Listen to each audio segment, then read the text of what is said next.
में दाखिल होना चाहता हूँ। मैं बहुत ही अदब और एहतराम के साथ मेरे दोस्त रियाज भाई से दरखास्त करता हूँ कि वो अच्छा हुआ चलगुदशम को ठुकरा के मस्जिद में आ गए। मैं उन्हें निहायत अदब और एहतराम के साथ दावत खिताब दे रहा हूँ।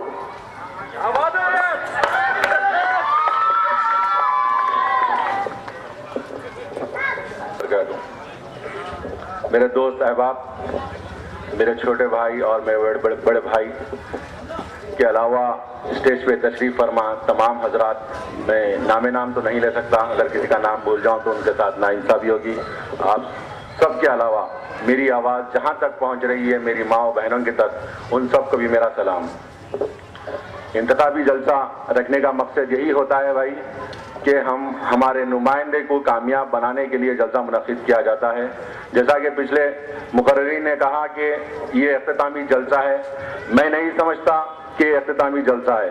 अल्हम्दुलिल्लाह मुझे पूरा यकीन है अल्लाह की ज़ात पे कि इसी जगह पे और एक जलसा होगा और वो जलसा जीत का जलसा होगा। इंशाअल्लाह 5 तारीख को जैसा एमएलए साहब बोले कि जुम्मे का दिन है, अच्छा रिजल्ट आएगा और हमें अल्लाह की ज़ात से पूरी उम्मीद है और आप लोगों पे यकीन है, आप लोगों का इत्तेहाद पे यकीन है कि हम आप लोगों का एक एक वोट मजलिस के हक में होगा और मोहम्मद सुबान को भारी अक्सरियत से कामयाबी हासिल होगी, ये हमें यकीन है। अल्हम्दुलिल्लाह जैसा कि एमएलए साहब बोले कि 6 कॉर्पोरेटर हमारे नामपल्ली कॉन्स्टिट्यूंसी में मुकाबले में हैं, मगर मैं इस बात की गारंटी तो देता हूं और अल्लाह की ज़ात पे भरोसा रखते हुए बोलता हूं कि सबसे ज्यादा मेजोरिटी मुझे जो दिख रही है अल्हम्दुलिल्लाह हम रेड हिल्स में लेंगे, क्योंकि यहाँ की हवा बता रही है कि हर तरफ अल्हम्दुलिल्लाह मजलिस की हवा चल रही है। हर घर पे, हर डोर पे, हर गली में बस एक ही चर्चा है, वो मजलिस का चर्चा है। दिगर जमातों का नाम लेके मैं उनकी पब्लिसिटी करना तो नहीं चाहता, मगर बन अल्फाज में ये कहता हूँ, आप बकाया जितने भी यहाँ पे मुकाबला कर रहे हैं उन जमातों के उम्मीदवारों को देख लीजिए। एक है फिरका परस्त जमात, उसकी उम्मीदवार अपाहिज है, उसको सहारे की जरूरत है, तो वो हमारे डिवीजन को क्या सहारा देगी, हमारे मसाइल को क्या हल करेगी। और एक है जो कार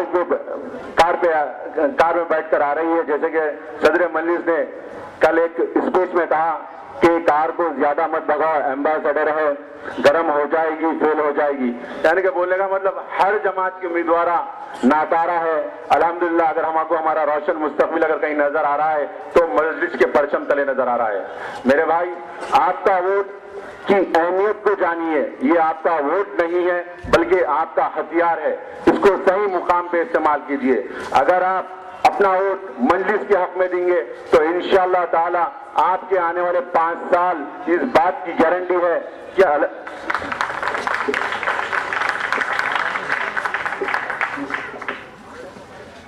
आने वाले 5 साल आपके अल्हम्दुलिल्लाह रोशन हो जाएंगे। हमारे को जैसे कि बल्दिया इलेक्शन का मकसद यही है कि ड्रेनेज, लाइट, स्ट्रीट लाइट, सड़कें, ये प्रॉब्लम कभी खत्म होने वाले नहीं है। हर बनाया फिर बिगड़ता, बनाया बिगड़ता। तो इसीलिए जैसा गुज़िश्ता हमारी कॉर्पोरेटर थी, मगर हमारे मोहल्ले की नहीं भी होने के बावजूद भी आप लोगों ने उस कॉर्पोरेटर को जिताया। मगर अल्हम्दुलिल्लाह अब्दुल वक़्त जो मोहम्मद सुबान, उनकी कादा में मैं क्या बयान करूं, मैं खुद भी उनको देखते आया हूं गुज़िश्ता 10 साल से। उनका छोटा सा एग्जाम्पल मैं देता हूं, उन्होंने फ्री एजुकेशन एसएससी एग्जाम की कोचिंग जो यहाँ पर दिलाते हैं, पिछले 3 साल से मैं बराबर नोट करते आया हूं और अल्हम्दुलिल्लाह ये आप लोग भी बखूबी वाकिफ है। खास तौर पर शायद ही नामपल्ली कॉन्स्टिट्यूंसी में ये सहूलत मुहैया नहीं करे, मगर सुभान की दिलचस्पी से उन्होंने फ्री एसएससी कोचिंग का इंतजाम क्लासिक पब्लिक स्कूल में हर साल पिछले साल कराते हैं। कमोपेश 3 साल में उन्होंने अभी तक 500 बच्चों को एग्जाम दिलाया है, जिसमें से अल्हम्दुलिल्लाह 400 के करीब बच्चे कामयाबी हासिल कर चुके हैं। तो बोलने का मतलब यही है मेरे भाई, ये हमारे दरमियान का है, हमेशा हमारे साथ रहने वाला है, हमारा छोटा भाई है। हम उनको हाथ पकड़ के हमारे कुछ भी मसाइल रहे तो कर सकते हैं, कोई बाहर वाला नहीं है। आप अपने दिलों को मैल साफ कीजिए, ये बोलना या ये चर्चा करना छोड़ दीजिए कि वो छोटा है हम उसके पीछे फिरेंगे, ये ऐसा कुछ नहीं है। अल्हम्दुलिल्लाह ये हमारे पीछे फिरेगा। ये गली गली जाएगा। आप लोगों से अल्लाह अल्लाह के रसूल का वास्ता देके बोल रहा हूँ कि अपने दिलों को साफ कीजिए और मजलिस को कामयाब बनाइए। बस दूसरे भी मुकर्रीन है, बस यही बोलूंगा 2 तारीख के रोज अपना कीमती वोट यानी कि अपना हथियार मजलिस के हक में दीजिए और मोहम्मद सुभान को भारी अक्सरियत से कामयाब कीजिए।